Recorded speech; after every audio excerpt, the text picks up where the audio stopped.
Stock specific bets जानेंगे। लेकिन पहले बिग स्टॉक्स। एक हिंट तो आ गया है, एक्सिस बैंक कितने और कौन कौन से उसके अलावा?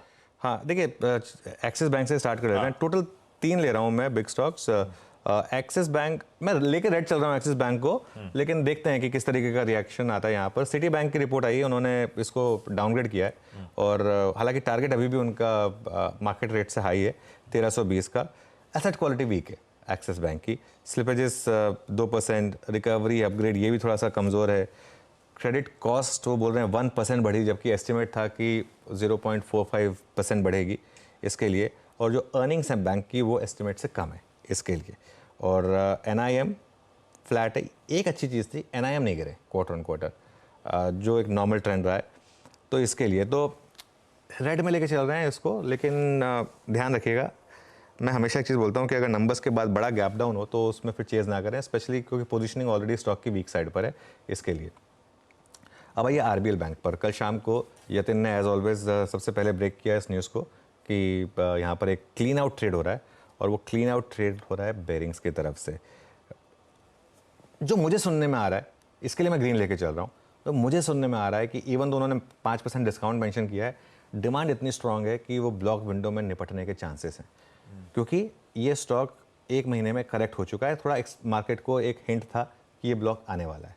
तो इसके लिए अगर तो ये ब्लॉक विंडो में निपट गया आशीष, तो ये बॉटम बना देगा फिर स्टॉक। अगर ब्लॉक विंडो में नहीं हुआ तो छोड़ दें। अब इशू ये है कि अगर ब्लॉक विंडो में हो गया तो क्या करें, तो भी गैप अप पे ना लें। लेकिन अगर ब्लॉक विंडो में अगर ये निपट गया और अगर आपको मौका मिल जाए उस प्राइस के आसपास लेने का, तो वो आपके लिए एक बहुत शानदार अपॉर्चुनिटी होगी। रिस्क रिवॉर्ड तब आपके फेवर में होगा। यहाँ पर कल एक और इंटरेस्टिंग चीज़ भी आई थी। एक बैंक ने खुद की भी एक प्रेस रिलीज दी थी जिसमें उन्होंने अपना इक्विटी बेस बढ़ाया है। मतलब मैं इन दोनों चीज़ों को कंबाइन करने की कोशिश कर रहा हूँ कि एक तरफ बेरिंग क्लीन आउट कर रहा है, दूसरी तरफ ये स्पेस बढ़ा रहे हैं इक्विटी के लिए। मतलब आई थिंक 6 महीने पहले M&M ने इनमें स्टेक लिया था। अब क्या वो पता नहीं वो बढ़ाने वाले नहीं बढ़ाने वाले, मतलब ये कयास लगाए जा सकते हैं। लेकिन एनीवे वो अब हमको लगाना नहीं है, हमको सिर्फ प्राइस पैटर्न देखना है। विंडो में होती है नहीं होती है, ये इंपॉर्टेंट चीज़ है। मैं ग्रीन में लेके चल रहा हूँ क्योंकि मुझे जो सुनने में आ रहा है कि विंडो में हो जाएगी, और बड़ा ब्लॉक अगर विंडो में हो गया तो आपको बताएगा कि डिमांड कितनी स्ट्रांग है।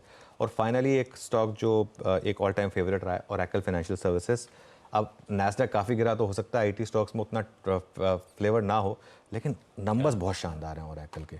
मतलब ये स्टॉक कुछ अलग ही करा। हमने इसको पिक किया था आशीष 5,500 पे 6 महीने पहले, वहाँ से डबल हो गया ये स्टॉक 6 महीने में। और QOQ 6% रेवेन्यू ग्रोथ है, और EBITDA में QOQ पूरा 1% का जंप है, EBIT में करीब 4% का जंप है यहाँ पर तो, और प्रॉफिट 10% बढ़ा है क्वार्टर ऑन क्वार्टर। मतलब नंबर्स अच्छे हैं, लेकिन स्टॉक चल भी चुका है, 1 महीने में 14% चल चुका है। अब आज क्योंकि ओवरऑल वीकनेस है, न्यूज़ ग्रीन में लेकर चल रहा हूँ, लेकिन बड़े गैप पे चेज मत करिएगा क्योंकि फिर मार्केट का भी मूड माहौल थोड़ा सा डाइसी है। बहुत बढ़िया। ये है आज के तीनों बिग स्टॉक्स, कोई एक्सिस बैंक, कोई RBL बैंक और कोई ओरेकल फाइनेंशियल सर्विसेज। रखिए इन सबको रडार पे, इन पे और डिटेल में बातचीत होगी क्योंकि सब आज के बेहतरीन स्टॉक से न्यूज भी है। अच्छा, पैनल के पास